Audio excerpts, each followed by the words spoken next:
Excited to host another episode today of Hot Sauce, and today we're welcoming Dij. Mate, welcome. Glad to have you. Thanks heaps, Mike. Good seeing you.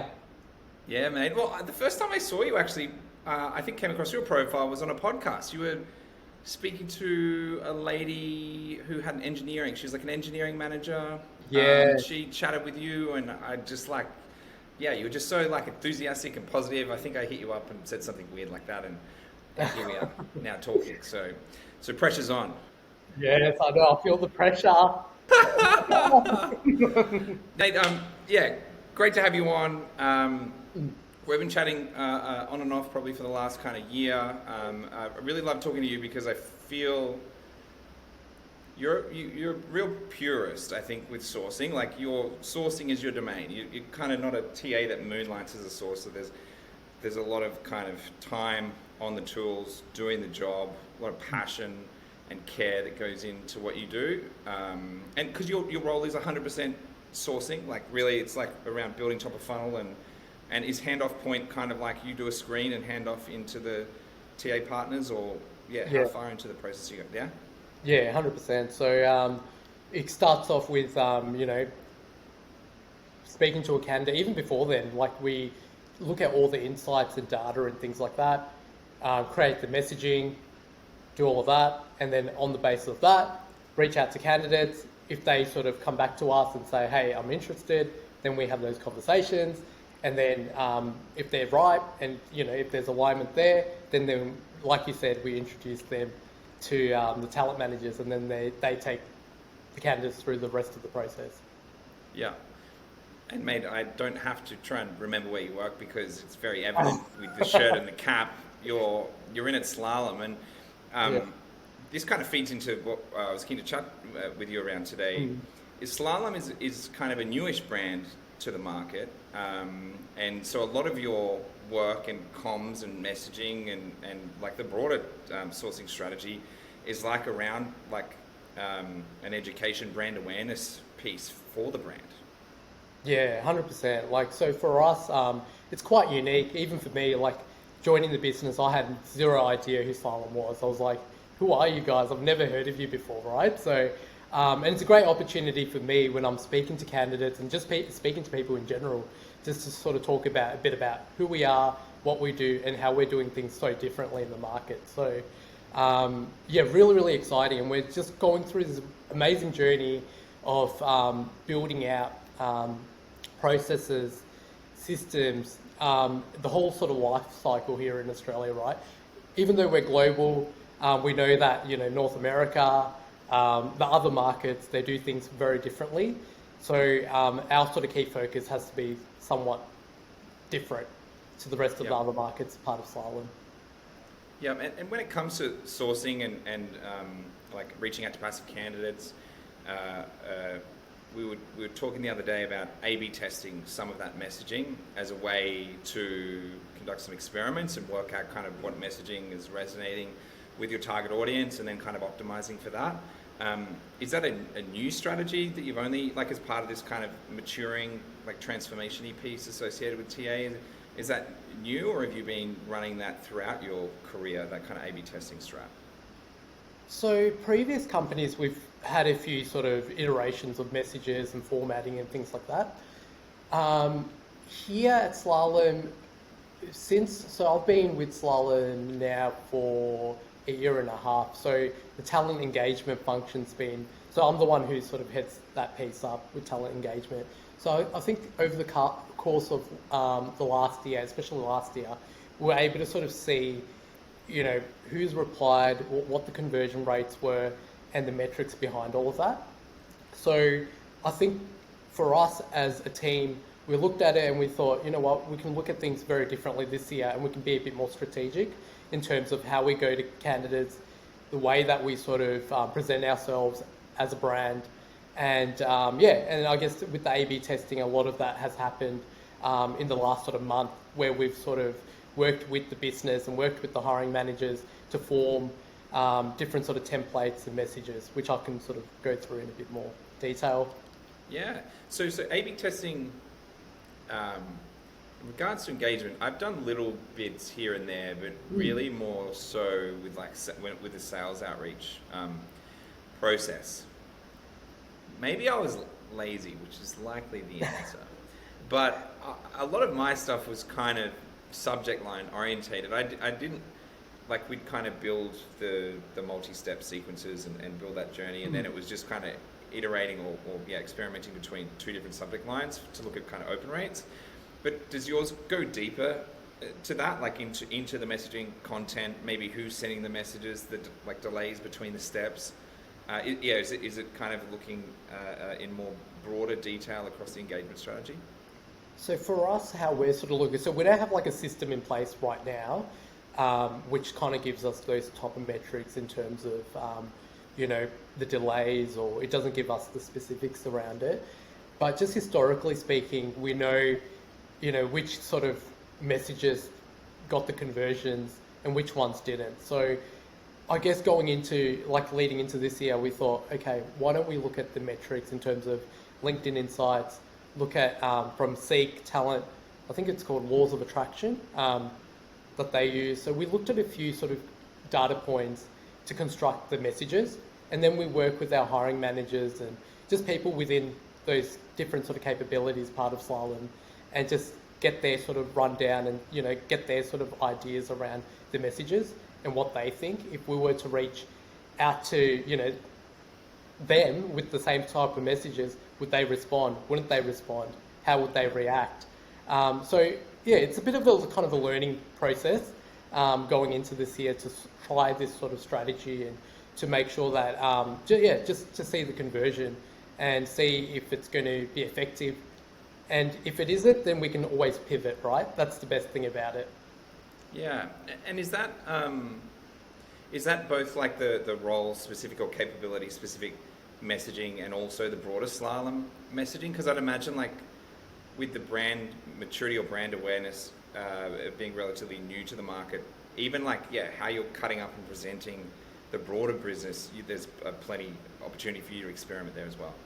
Yeah, 100%. So part of Slalom Build, generally part of Slalom Build, a lot of the engineers sits in. So for example, you've got your software engineering, quality engineering, data engineering. So based off all these different sort of capabilities that are part of Slalom Build, the messaging has to be tweaked and has to be different because it's a different set of audiences, and what might be sort of appealing to them in terms of technology stacks or whatever it may be might be different.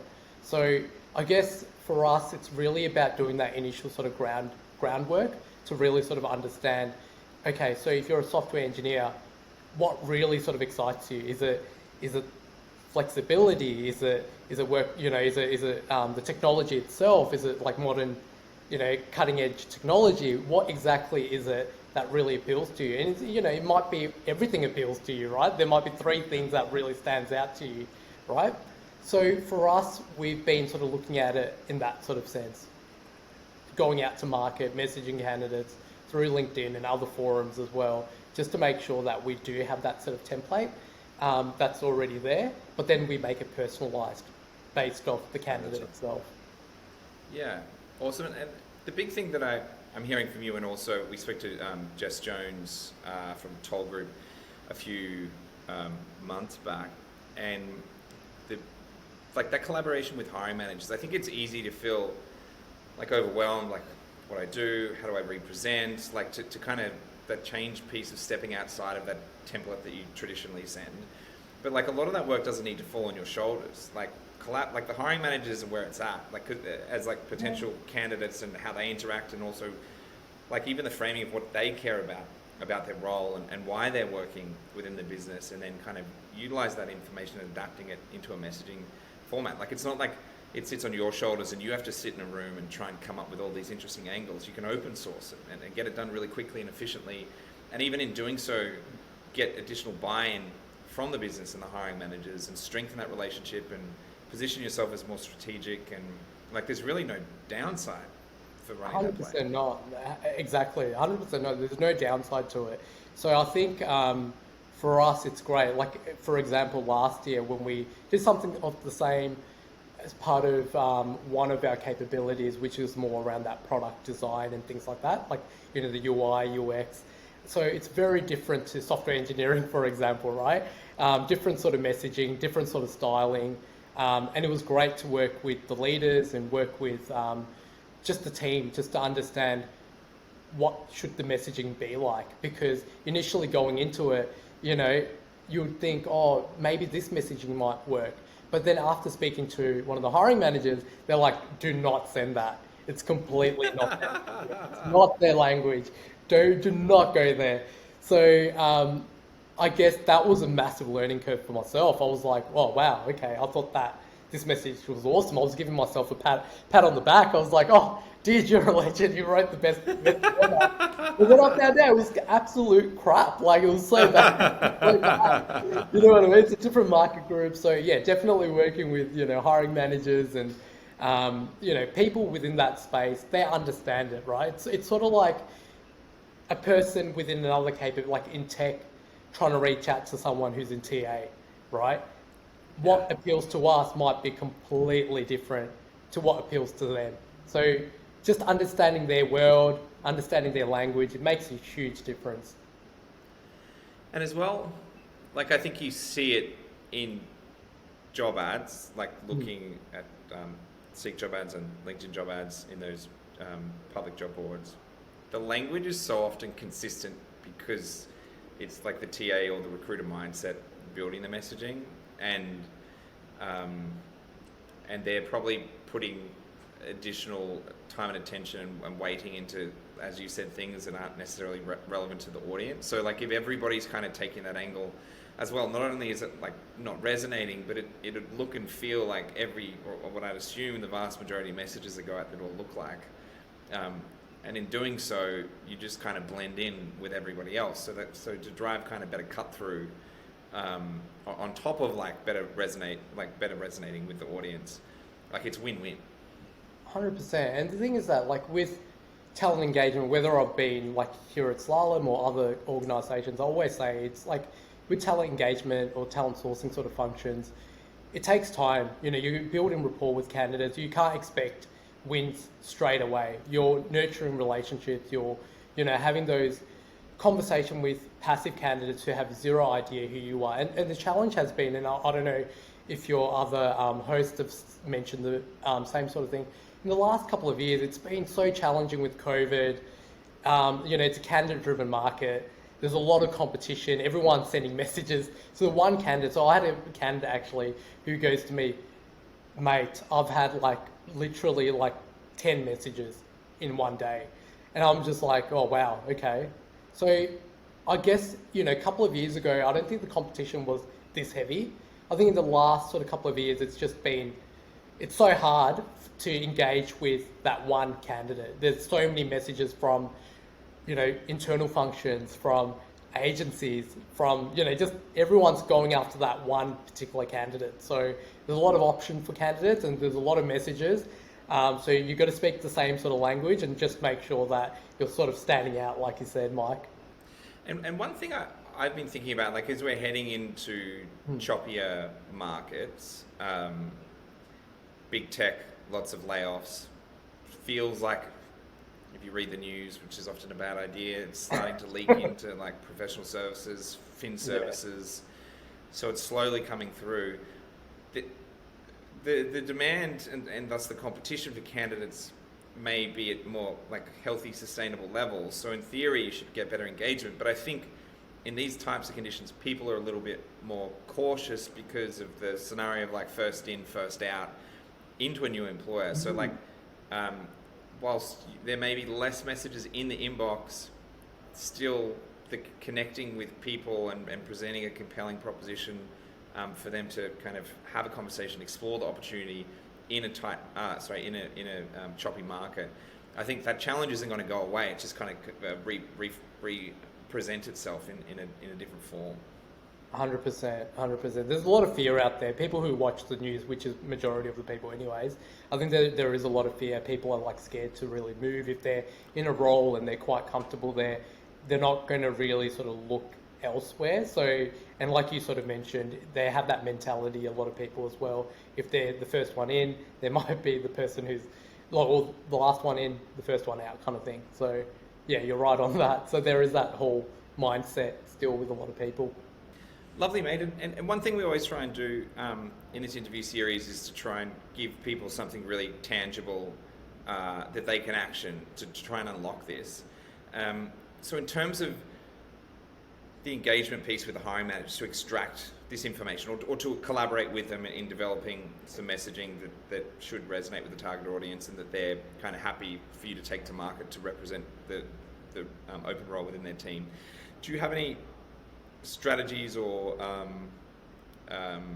even like templates around how you're engaging them, or do you just kind of keep it pretty cash and informal?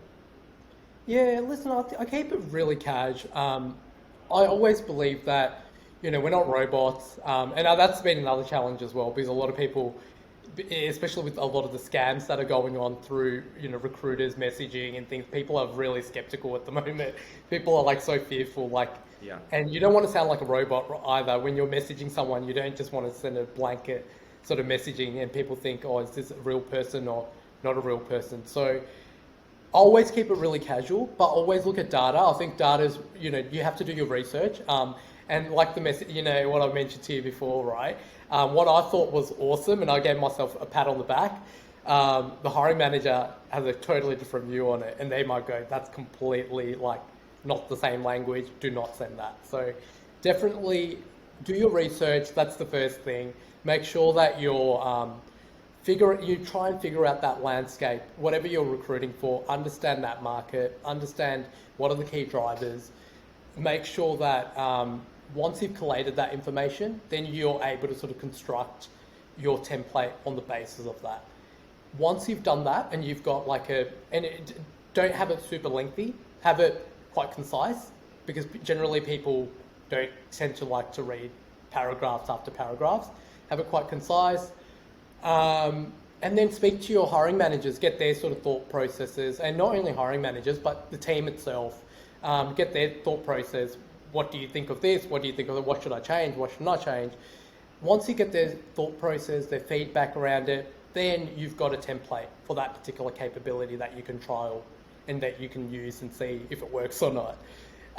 And then on that basis, right, you can then make the changes to that, make it more personalized. So it's not like you're just sending blanket emails out, or, So that would be my tip, to just first research data, work with your hiring managers, and then make sure that it's personalized to that person that you're sending it out to.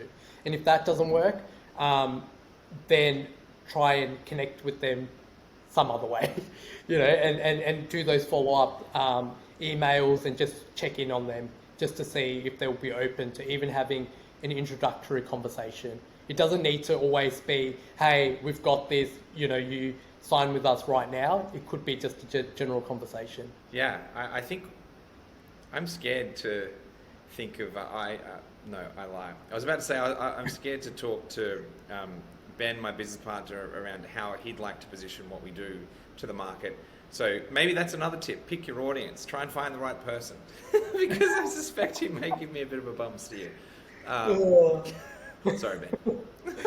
But mate, thank you very much. Really appreciate the tips and some really actionable stuff there. Mate, and also maybe laugh the bicep curls. Just my tip to you. There's my tip in reverse. Okay, no more. I'm gonna work on my legs. Legs. There it is. Yeah. Mate, awesome. Thank you very much.